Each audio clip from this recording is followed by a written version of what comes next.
kita inuutusan at tinuturuan. Isa itong pakiusap at paalala lang po. Ang issue ngayon ay tungkol sa ghost, substandard o anomalous flood control projects. Kung wala kang sinisino-sino o pinipili, kasuhan niyo po at pakulong kaagad yung mga totoong mastermind. Public scrutiny, kaliwat ka ng batikos po ang natatanggap ng departamento matapos mabunyag ang mga irregularidad, korupsyon, katiwalian at kapalpakan po sa mga proyekto at infrastruktura. Lalo na sa usapin po ng flood control projects na dapat sana ay nagpoprotekta sa ating mga kababayan laban sa baha at kalamidad. Pero naging lugar po ng katiwalian. Nakita ko po paano magtrabaho si Secretary Vince Dizon, masipag, kahit saan parte ng bansa, nakikita nyo yan. Hindi lang po ngayon, kahit noon pa, panahon ng pandemya. We support the Secretary and the DPWH in these challenging times.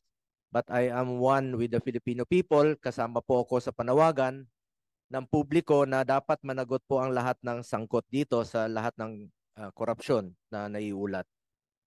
At for the record, I am against the unprogrammed appropriations kasi prone po ito sa abuse at corruption at naging semi-pork barrel na nga. At I'm sure against rin po dito ang ating finance chair. Kung maaari ay tanggalin na po ito at nagiging ginagamit na po ito. Masyadong malawak yung pinanggagamitan nito. Okay lang sana gamitin sa HEA o sa pangsweldo. Pero po, pag naging abuso na po itong mga unprogrammed appropriations, ay hindi na po ako sang-ayon. Kaya I am against the unprogrammed appropriations. Those behind failed and ghost projects must face the consequences in pursuit of justice. Ginagawang gatasan ang mga proyekto ng gobyerno. Let us hold all those responsible for this mess accountable. Accountability must cut across all sectors, from contractors and implementers to proponents and legislators. SecVins, sa lahat po, I hope you are one with us, the Filipinos, in this crusade against corruption. Seek the truth only and do not rely on any script if there is any. Nakailang beses ka na pong napamura. Ilang beses nating nasubaybayan po ito, galit na galit ka. Pakiusap ko lang, ikulong mo talaga yung mga kurakot, yung totoong kurakot. Alam kong alam mo ang gaano katalamak po ang korupsyon ngayon.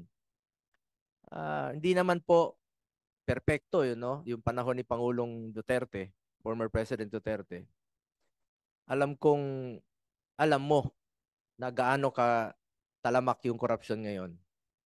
Ikaw, panahon ni Pangulong Duterte, alam mo mismo, saksi ka pag galit si Pangulong Duterte kapag may korupsyon. At naging presidential assistant, advisor for flagship programs ka nung panahon niya. Hindi man perpekto, pero itong nangyayari po ngayon ay talagang talamak at galit po ang tao. Kaya pakiusap ko lang po, seek the truth. Katotohanan lamang po, not the script. SecVins, hindi po kita inuutusan at tinuturuan. Isa itong pakiusap at paalala lang po. Ang issue ngayon ay tungkol sa ghost, substandard o anomalous flood control projects. Kung wala kang sinisino-sino o pinipili, kasuhan niyo po at pakulong kaagad yung mga totoong mastermind. Yung totoong buhaya. Mag-focus po kayo sa mga magnanakaw at korap. Ikulong na yan, mga kurakot. Alam kong kilala mo sila. Hindi mo pa siguro mapangalanan, pero pakiusap ko po, tumbukin niyo po. Tumbukin niyo po. Huwag nang paligoy-ligoy pa. Tumbukin niyo yung sinong may sala talaga rito. Tumbukin mo yung mastermind at huwag sanang ilihis yung issue. Totoo lamang po, the truth. Nakaantabay ang mga tao, naghihintay po ng resulta. Interes ng tao, interes ng Pilipino ang unahin natin na dito. malaki po ang aking paniniwala na yan po ang iyong tatahaking landas. Alamin yung katotohanan, ikulong ang dapat ikulong. Ikulong ang mga korap. I hope you're one with us dito sa ating krusada na labanan ng korupsyon sa gobyerno. Having said that, Mr. Chair, would like to ask some questions lang po, no? Kasi nasasayangan talaga ako dito sa mga flood control na nasasayang sa mga nakaraang taon.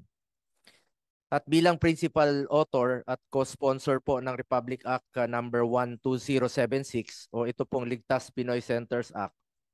Ito pong pagpapagawa ng evacuation center sa mga munisipalidad at syudad, which mandates the establishment of evacuation centers in every city and municipality nationwide. Sa 1.2 trillion na budget po ng flood control from 2022 to 2025, 60,000 evacuation centers na sana po ang pwedeng maitayo dito at assuming po no, na 4 million per classroom, sana po ay nakapagpatayo tayo ng 300,000 na classrooms. Since ang NDRMC po ang mag-identify ng mga priority areas po sa na itatayong mga evacuation center, ilan na hong napagawa ninyong evacuation centers even before the naging nabatas po itong Ligtas Pinoy Centers Act, Secretary Vince, sa DPWS. Ilan na hong natayo ninyo before? At nung naging batas po itong Ligtas Pinoy Centers Act, ilan na ho ang plano ninyong gawin? Laking tulong po ito kasi ikaw mismo umiikot ka sa mga nasalanta ng bagyo, lindol. Wala silang maayos na evacuation center. Yung iba nasa tent lang, napakainit. Walang maayos na comfort room. Yung sanitation po. Sana bigyan nyo po ito ng prioridad, itong pagtatayo ng mga evacuation centers. Mr. Chairman, maraming salamat po. Kaisa po tayo ng ating senator dito at gusto ko lang pong sabihin sa 2025, since napasa po ang batas, 13 out of 32 evacuation centers na po ang ongoing o complete na? Completed na po. Roughly po 650 million out of the budgeted 1.6 billion for 2025 ang nagawa na po. So ongoing po yung natitira pong mga evacuation centers for 2025. Ganun lang po kaliit yung inilaan na pondo. Pero naniniwala ka na malaking tulong po itong mga evacuation center? Opo. Lalong-lalo na po ngayon na panay bagyo, panay may mga sunog, pagbabaha. Nagagamit yung mga eskwelahan, nagagamit yung mga gym. Sana po may maayos since batas na po ito. Baka mabigyan nyo po ng prioridad ang pagtatayo ng mga evacuation centers. Opo, yun lang po ang inallocate for 2025. Ito po ang sinasabi sa akin ngayon. Essentially 100 million per region, kaya po 1.6 billion ang total. At yun nga po, 13 pa lang po out of the 32 ang nagagawa ngayong 2025.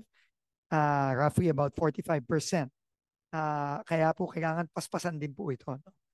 Pero po sa 2026, 2.1 billion po ang inallocate na dagdag na pondo for the evacuation and public health facilities po.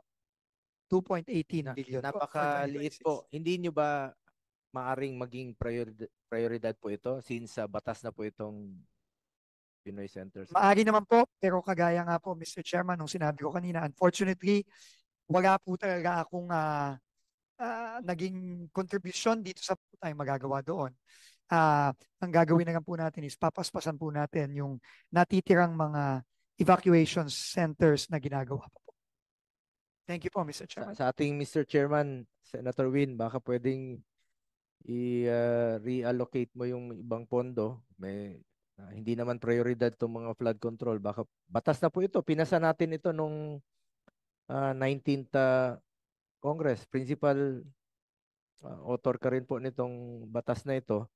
At ito, mandatory na sana pero hindi po nabibigyan ng pondo. Napakaliit po, 2 billion lang po ang inilaan for 2026. Am I correct, Mr. Secretary? Yes, yes, Mr. Chairman. Opo. Yung, although po wala na pong flood control no, na locally funded sa 2026 budget, pero iiwan po namin sa wisdom ng Committee on Finance at ng Senado marapating pong dagdagan. At naniniwala naman po kami na kailangan natin po itong mga evacuation centers na ito, lalo na kung napansin niyo po, no, ang dami po nating mga sakuna na kailangan i-address. No less than the president po has been going around and yun din po ang napapansin niya. Nabanggit rin po kanina, aside from evacuation center, ito pong health facilities, no?